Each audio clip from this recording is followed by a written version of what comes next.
Hello. So I will be answering the questions for Module 2 reading notes submission for week 4.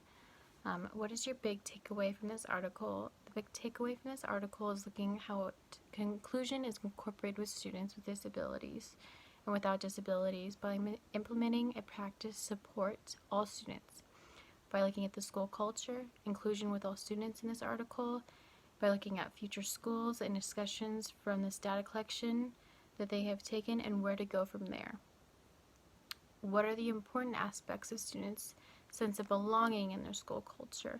The important aspects of students' sense of belonging in their school culture is defined as having a positive school culture related to having high expectations, feeling supported to meet those expectations, and feeling connected to teachers and peers.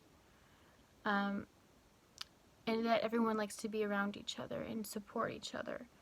What is the impact of inclusion on students with and without disabilities? The impact of inclusion on students with and without disabilities in schools is that all students find that they struggle with understanding how to relate with each other, but they have learned to, once they are included with each other and learn from each other and observe each other from each other and how everyone works individually and how unique they are, it's best to include each other because it helps others grow and learn and be able to engage in conversation, see how other students learn best. What school and classroom level practice best supports inclusion in this study? For the school level and classroom level practice in the general education classroom, focusing on leveraging resources to support all students, to have access to effective behavioral and academic supports based on their individual needs, and by focus on promoting equality and excellence with all students that are integrated into the classroom. For this, what are the school level, classroom level, and student level considerations highlighted in this reading? The school level the students reported feeling that they were part of a unique classroom system where they felt supported for success. It was in place to inform them about inclusion and how to include others. And overall, the students felt comfortable with each other and were more understanding of the disability. Next reading is from Harry, Ruda, and Caliper. I'm sorry, I don't know if I butchered that name. I think I did. And the first one was from the article from Sjogren. And this article I'm doing right now is the culture, reciprocity, and the social culture perspective, adapting the normalization principle for family collaboration. And then the first question is, what is your big takeaway from this article? My big takeaway from this article is that families are essential in establishing the who, what, when, where, and why, and discussing with those families and building on conversation and learning how their culture works to better include the students in the classroom, and learning what's best at home, what skills they build at home that can be included into the classroom. What are the main tenets of the posture of culture reciprocity? Should provide professionals with the mechanisms for interpreting normalization goals with the specific culture niche of families and individuals. That was from the Tharp-Gallimore 1988 article.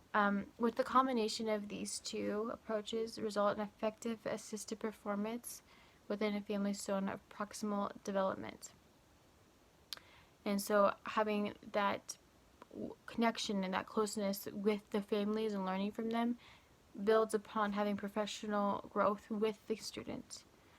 What are the benefits of assuming the posture of a culture? The benefits are helps professionals view everyone's beliefs through multicultural lenses, by looking at how a student can differ from another student that best learns this way, another student learns this way because of their background and what the family can attribute to that information, what teachers and professionals can gain that work with those kids. As professionals, we must first stay clear what circumstances and what normative behaviors we think represent quality of life. That is, we believe will be socially valuable to the individual with a disability. what are the key differences between the theory of normalization and the social culture perspective, and why it's important to know these differences when working with the families? So the key differences are goal orientation, unit of analysis, culture focus. And for the first one, goal orientation is principle is the individual's attainment of valued social roles. Unit of analysis is identifying the appropriate target of intervention in an important issue. And the culture focus is the notion of normalization. What's not been delayed with a specific culture orientation in mind by leaning towards the culture's framework and having generalized culture goals and values for the entire group by not just leaning to one culture but incorporating all of them into learning for the students and all students in the classroom to include them all. And what are the implications for practice for both school personnel and researchers in special education if social culture and reciprocity principle are to be applied? For socioculture, approach suggests that the individual is not the appropriate focus. Service providers must first engage in eco-culture analysis, investigating the range and type of activities to which the individual has access to. And the reciprocity principle is a recognition of the culture rather than a universal base of the beliefs involved. Thank you.